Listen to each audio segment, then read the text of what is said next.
I am so glad I did not watch the movie and waited to watch this arc weekly. The best way to enjoy a series is on a weekly basis. Besides them having to skip some of the material here and there in order to fit the arc into the movie, you get to appreciate it more if you watch it week to week than in one go. You notice a lot more details, and the more you know about the story, the more invested you will be, and thus more fun the experience. Anyway, here's the question. What was your opinion of bentos before watching this episode and after? Brilliance lies in the details. The fact that the writer took something so basic and common and made it part of the story just shows how great he is. The characters don't become humans or demons for that matter just because the writer is saying so. He needs to show it. The way how the writer establishes the grandmother and the niece is very simple, but very effective. But also, they are not staying at the station even though bad things are happening because they are dumb, but because they have no choice.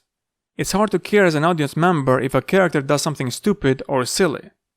There is no payoff without a good setup. Speaking of setup, at the beginning of the episode you see Rengoku eating food like a psycho. Or should I say, enjoying food like a psycho. So it was not a surprise when he was being sympathetic towards them and bought all their food. Like a psycho. Almost everybody in this episode ate food because of Rengoku.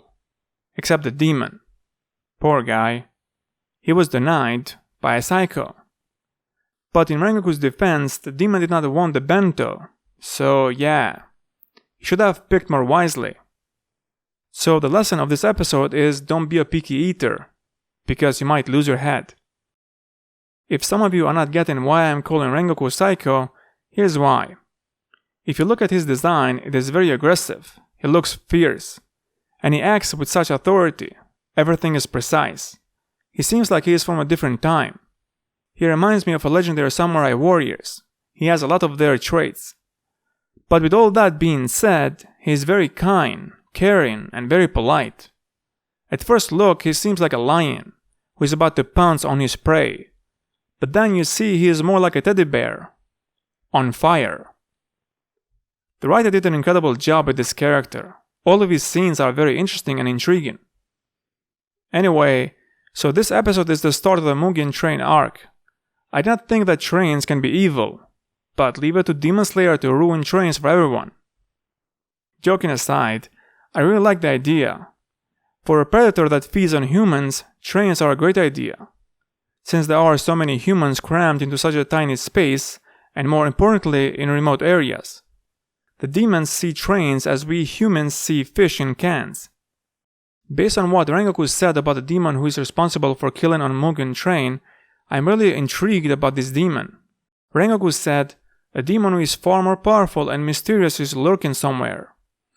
If the demon is able to devour 40 people at once, then he is indeed very powerful. I wonder how the battle will play out between this demon and Rengoku. Slasher was not able to present a challenge for Rengoku. To use his words, the slasher was too slow. But the scene where Rengoku saved the grandmother and the girl is amazingly executed. It is very impactful, and I really like the comparison scenes between Rengoku and his father, and their connection to this grandmother. She is really lucky to be saved twice.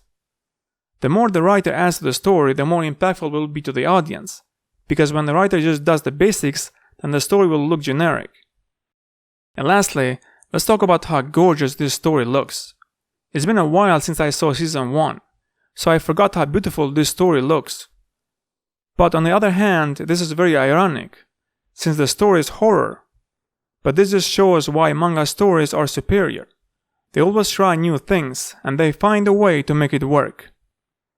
Oh, and also the animation studio did a good job too, on coloring the manga panels. The thing that took me by surprise is how many soundtracks are used in this episode. Almost every scene had its own soundtrack. The first season had a great soundtrack, but not like this. I wonder if this is due to the movie since they had more time to work on it. So, is this insane level of soundtrack will be only for Mugen Train arc, and after that things will go as they were in season 1? Anyway, so after all, this episode was all about the bentos we made friends with along the way. Thanks for watching and see you in the next video.